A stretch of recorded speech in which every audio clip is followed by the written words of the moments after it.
child for investing 2 years of his life to write a wonderful screenplay for me at the time. And when I saw him on the street in Hollywood, I was in a car with Warren Hudson and the Hudson brothers. We were working on projects, and there was Quentin. And Warren said, "That's Quentin Tarantino, Reservoir Dogs, Pulp Fiction." And I'm like, "Oh my God, yeah, it is." And he was a wild man. And he came over to the car, and Morrison introduced us, and he said, "I'm writing a script for you." And I'm like, "Is he on acid?"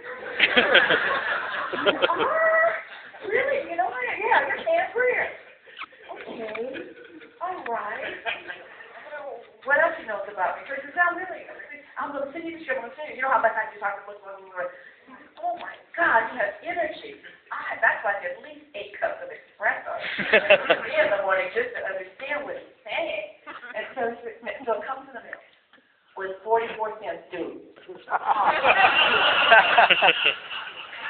It's sent all over the envelope, like not in a nice, neat line. They're like, so the post office is sending me these Jolo quick notices. Hey, you got some mail. You got some 44 cents due. I'm like, ooh, doesn't have 44 cents.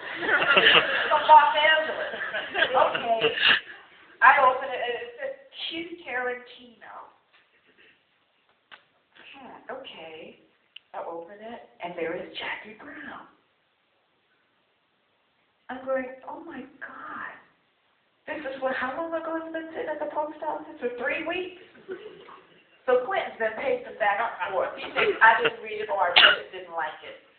So I read it and it's magnificent. I actually thought I was playing the Bridget Fonda role. But it says, please call me, let me know if you like it. I call him, Pam, oh my God, I was supposed to Pam, I thought you didn't like it. No. Hold on, it's wonderful.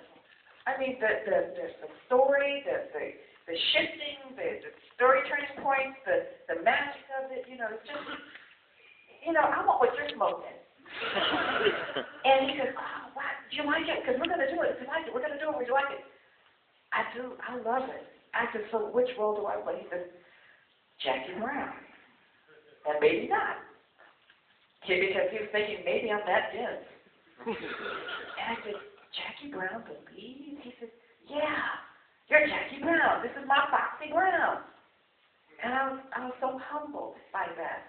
Someone wrote something for me. I mean, that doesn't happen to the best. So I just, oh my God, so when are we? He says, we start in 3 weeks. It's going to be Robert De Niro and all these people. I'm like, oh my God. And he says, and I know you can do it because you're in theater. You've done some of the most difficult things. You did Frank and Johnny and Claire when you were nude on stage, wrapped in a sheet for 8 months. And you did Fool for Love with Sam Shepard, 90 minutes and no intermission. And then you did An August Wolf with the piano lesson. And you did Tilted Hearts at the Crossroads Theater, which is, by the way, the new renovated Negro Ensemble Theater Company. And I said, oh my God, he's been spying on me. He says, but you can do it. Your intensity. Stanislavski across the room. So we started this wonderful movie, and he was a delight to work with. Every day was a new adventure. And he said, this is my Foxy Brown. So there's one thing I'll share with you. I know you're dying to go home, and this is Saturday night. The scene with you're going to see tonight with Ordell Brody, when he comes to see Jack. He's coming to kill her. She just got out of jail. And he said, it took him 3 days to light this scene. There were lights coming out of your armpit, out of the seat, from the sky, everything. He says, I don't want you to drop a line. It's a 15-minute scene. When Ordo comes in, I don't want to cut at all. I want you to keep going. I don't want to stop. So you have to go. It's like a dance.